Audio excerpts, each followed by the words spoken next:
Lalu pemirsa, seperti apa dampaknya untuk jamaah dan pelayanan ibadah haji ke depan setelah BP Haji berubah menjadi Kementerian Haji dan Umroh? Kami sudah bersama dengan Bapak Ihsan Marsya, juru bicara dari BP Haji. Assalamualaikum, selamat petang Pak Marsya.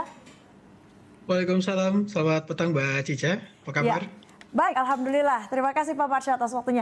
Kita mulai. Pak, hari ini DPR RI telah mengesahkan RUU Haji dan Umroh menjadi undang-undang yang salah satu poinnya adalah merubah BP Haji menjadi naik status menjadi Kementerian Haji dan Umroh. Pak Ihsan, apa dampak langsung perubahan dari BP Haji ini yang berubah menjadi Kementerian Haji dan Umroh khususnya untuk para jemaah? Baik, terima kasih Mbak Cica. Dan tadi kita simak bersama DPR RI mengesahkan revisi Undang-Undang Nomor 8 Tahun 2019 terkait penyelenggaraan haji dan umroh. Dan perubahan ini juga akan merubah BP Haji menjadi Kementerian Haji dan Umroh. Dan tentu bicara tentang dampak langsung yang akan dirasakan oleh jamaah, tentu dengan hadirnya Kementerian Haji dan Umroh yang menjadi otoritas tunggal yang lebih kuat dan terintegrasi dalam penyelenggaraan haji dan umrah dengan status kementerian, tentu akan ada proses koordinasi lintas sektor baik dari kementerian maupun lembaga di dalam negeri maupun dengan Kementerian Haji Arab Saudi. Bicara tentang diplomasi kita tentu akan semakin menjadi lebih cepat dan efektif, dan tentu bagi calon jamaah ini juga menjadi menghadirkan kepastian layanan yang lebih terjamin sejak tahapan-tahapan penyelenggaraan, baik itu tahapan mulai dari pendaftaran, pembinaan, manasik, hingga keberangkatan juga, hingga kepulangan jamaah kembali ke tanah air, Mbak Cica. Oke, Pak Ihsan, tadi Anda menyebut bahwa salah satu manfaatnya adalah koordinasi lintas sektor sehingga lebih cepat dan juga lebih efektif. Lalu kemudian apa saja perbaikan layanan yang bisa dirasakan oleh masyarakat, khususnya calon jemaah haji Indonesia dengan adanya kementerian baru ini, Pak Ihsan?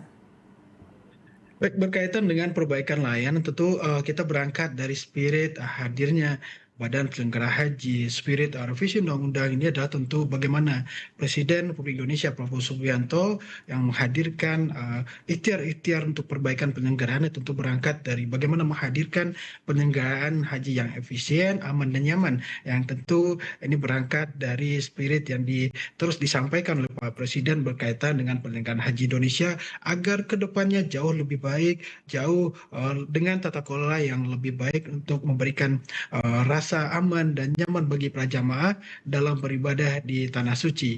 Dan selain itu tentu kita akan banyak berbicara dan fokus pada perbaikan layanan yang utama, baik itu berbicara tentang layanan yang kita hadirkan tadi secara teknis, mulai dari proses pendaftaran, registrasi jamaah, manasiknya, hingga berkaitan dengan berbagai informasi-informasi berkaitan dengan keberangkatan jamaah. Belum lagi bicara tentang layanan dalam konteks peningkatan fasilitas bagi jamaah dalam melaksanakan ibadah haji, apakah itu bicara tentang akomodasi, catering, dan juga transportasi serta aktivitas-aktivitas peribadahan jamaah kita di Tanah Suci. Tentu peningkatan termasuk di dalamnya juga peningkatan pembinaan ibadah yang perlu terus kita dorong, bagaimana manasik berkaitan dengan ritual ibadahnya, dan juga satu poin yang penting lagi adalah bicara tentang layanan tentang manasik kesehatan yang akan menjadi salah satu poin penting bagi jamaah kita dalam menjamin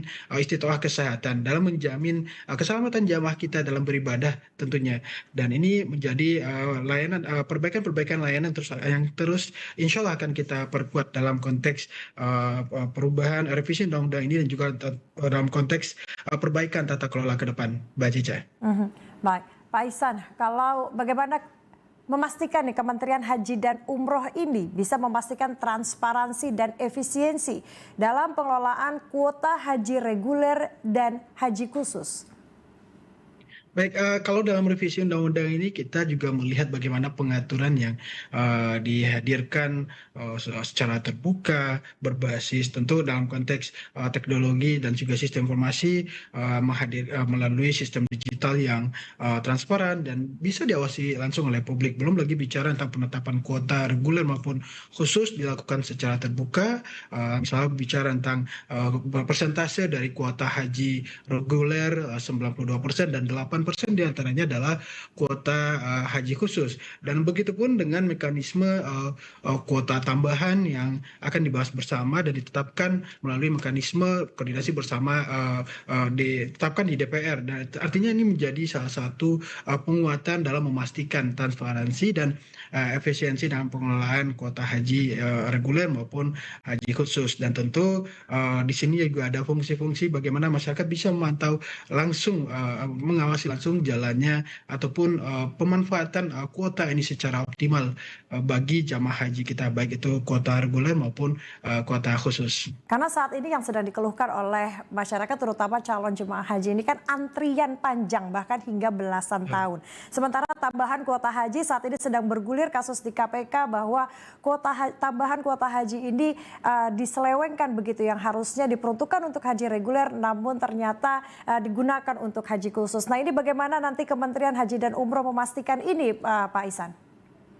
Tentu ini menjadi salah satu catatan yang serius yang perlu menjadi penekanan kita ke depannya berkaitan dengan pengaturan kuota dan juga bagaimana kuota haji ini betul-betul dimanfaatkan, betul-betul menyasar para jamaah yang merupakan haknya gitu.